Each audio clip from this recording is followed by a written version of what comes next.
Hello friends, welcome back to my channel Sridevi gardening tips. అందరూ ఎలా ఉన్నారు? I hope all are doing great. నేను మరొక అందమైన కలర్ఫుల్ ఫ్లవరింగ్ ప్లాంట్ గురించి మీతో షేర్ చేసుకోవడానికి వచ్చేసాను.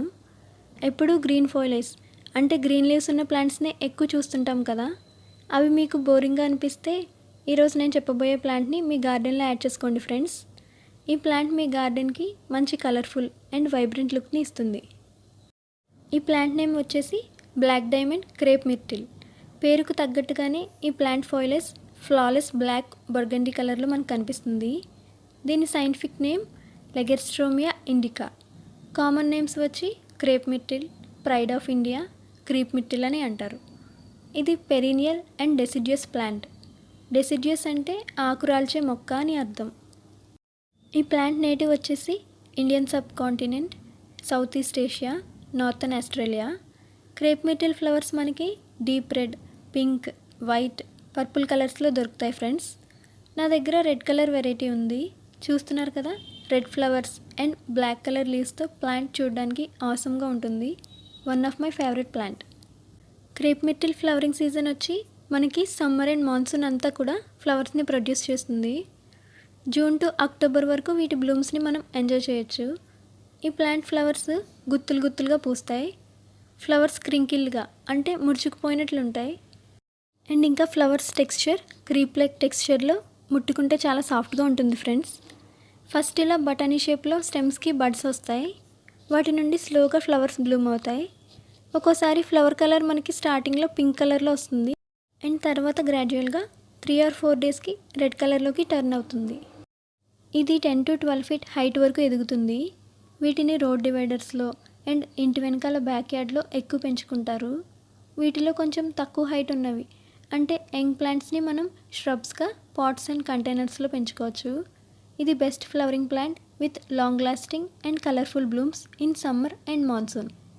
ఫ్లవర్స్ బ్రైట్గా ఉండడం వల్ల బీస్ అండ్ హమ్మింగ్ బర్డ్స్ని బాగా అట్రాక్ట్ చేస్తుంది ఈ plant. Sunlight. Crapes are full sun lovers, so plant in an area with well drain soil and 6 to 8 hours direct sunlight daily. Crape myrtle బాగా హెల్తీగా గ్రో అయ్యి ఎక్కువ బ్లూమ్స్ రావాలంటే minimum 6 to 8 hours direct sunlight plant మీద పడేలా చూసుకోండి. Shady ఏరియాలో మీరు ఈ ప్లాంట్ని ఉంచినట్లయితే ప్లాంట్ లెగ్గిగా గ్రో అవుతుంది, ఇంకా బ్లూమింగ్ ఎక్కువ రాదు, ఫ్లవర్ సైజ్ తగ్గిపోతుంది అండ్ ఫ్లవర్ కలర్ కూడా అంత బ్రైట్గా రాదు friends. Crape myrtle extremely heat tolerant plant, so full sun ఉంటేనే best. Water requirement. Crape myrtle drought tolerant plant, చాలా hardy plant. Well established crape మిర్టిల్కి డైలీ వాటర్ ఇవ్వాల్సిన అవసరం ఉండదు. మీకు పాట్లో సాయిల్ టాప్ 3 inches డ్రైగా ఉందో లేదో చెక్ చేసుకోండి. డ్రైగా కనిపిస్తే అప్పుడు వాటరింగ్ చేసుకోవాలి. స్మాల్ అండ్ యంగ్ క్రేప్ మిర్టిల్స్కి అయితే రెగ్యులర్గా అవి ఆ క్లైమాటిక్ కండిషన్స్కి ఎస్టాబ్లిష్ అయ్యే వరకు వాటరింగ్ ఇవ్వాలి ఫ్రెండ్స్. సమ్మర్లో అయితే మిడ్ డే టైంలో ఎక్కువ హీట్ ఉంటుంది కాబట్టి సమ్మర్లో డైలీ వాటరింగ్ చేసుకోవాలి. వింటర్లో క్రేప్ మిర్టిల్ డార్మెన్సీ స్టేజ్లోకి వెళ్తుంది. డార్మెన్సీ అంటే ప్లాంట్కి స్లీపింగ్ టైం.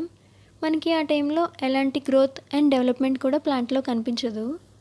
వింటర్లో ఈ ప్లాంట్ లీవ్స్ అన్నీ రాలిపోతాయి.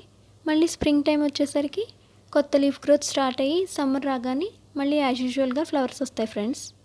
సో వింటర్లో మీరు weekly once or twice watering చేసుకుంటే సరిపోతుంది. Suitable potting mix or soil mix. Crape చాలా హార్డీ ప్లాంట్. మీరు గ్రౌండ్లో ఈ ప్లాంట్ని వేసుకున్నట్లయితే ఏ టైప్ ఆఫ్ సాయిల్లో అయినా like normal soil or sandy soil ఏదైనా కూడా బాగా పెరుగుతుంది. ఒకవేళ మీరు పాట్స్ ఆర్ కంటైనర్స్లో పెంచుకుంటే well drained and nutrition rich soil use చేయాలి.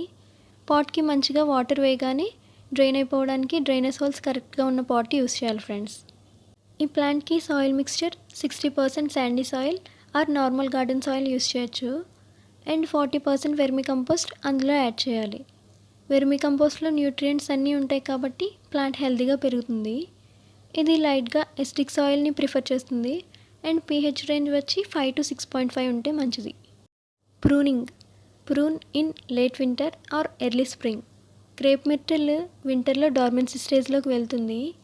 డార్మెన్సీ స్టేజ్ కంప్లీట్ అవబోతుంది అనే టైంలో అంటే ఎర్లీ స్ప్రింగ్లో ఈ ప్లాంట్ని ప్రూనింగ్ చేయడానికి బెస్ట్ టైం. గ్రౌండ్లో వేసిన ప్లాంట్ని అయితే హాఫ్ ఆఫ్ ఇట్స్ సైజ్కి ప్రూన్ చేసుకోవాలి. పాట్లో ఉన్న ప్లాంట్ని అయితే బుషీగా ష్రబ్ లుక్ వచ్చేలా ప్రూనింగ్ చేసుకుంటే లుక్ బాగుంటుంది. ప్రూనింగ్ అంటే ఏం కాదండి, జస్ట్ మీకు నచ్చిన డిజైర్డ్ షేప్లో ప్లాంట్ని ట్రిమ్ చేసి మంచి లుక్ క్రియేట్ చేయడం. బాగా లెగ్గీగా ఉన్న స్టెమ్స్ని, అంటే ఎక్కువ పొడవుగా కరెక్ట్ షేప్లో లేని స్టెమ్స్ని హాఫ్ సైజ్కి కట్ చేసుకోవాలి. ఇంకా ఏమైనా డ్యామేజ్డ్ ఆర్ డిసీజ్డ్ బ్రాంచెస్ లేదా వీక్గా ఉన్న స్టెమ్స్ ఉంటే వెంటనే వాటిని కూడా కట్ చేసి రిమూవ్ చేసుకోవాలి.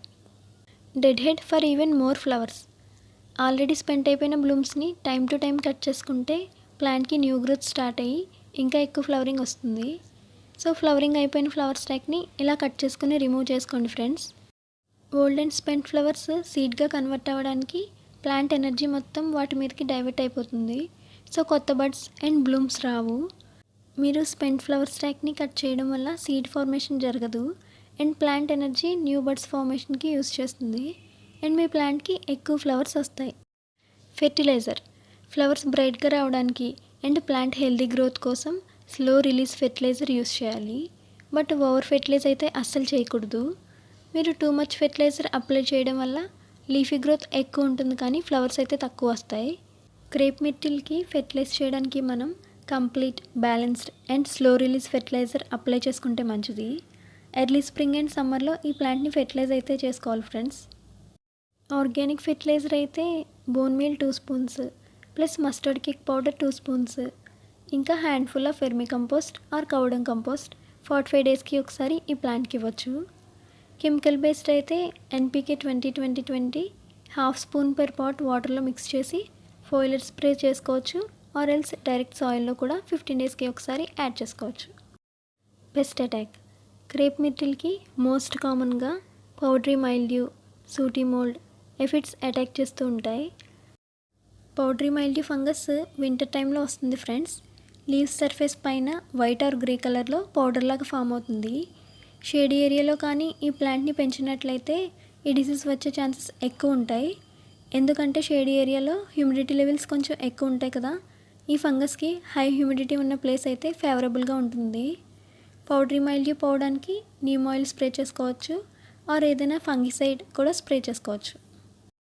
ఇంకా ఎఫిడ్స్ అండ్ సూటీ మోల్డ్ని ట్రీట్ చేయడానికి మనం ప్లాంట్ పైన ఫోర్స్తో, అంటే ఎక్కువ ప్రెషర్తో వాటర్ స్ప్రే చేయాలి. లేదా దీనికి కూడా మంచి పెస్టిసైడ్ ఆర్ ఇన్సెక్టిసైడ్ వాటర్లో మిక్స్ చేసి ప్లాంట్ మొత్తం స్ప్రే చేసుకోవాలి. ఓకే ఫ్రెండ్స్, ఈ వీడియోని ఇక్కడితో అయితే ఎండ్ చేస్తున్నాను. మీకు ఈ ప్లాంట్ నచ్చిందో లేదో నాతో కామెంట్ సెక్షన్లో షేర్ చేసుకోండి. వీడియో నచ్చినట్లయితే please like, share and subscribe to my channel. మరో ఇంట్రెస్టింగ్ ప్లాంట్ కేర్ అండ్ టిప్స్తో మళ్ళీ మీ ముందుంటాను. Bye bye, take care.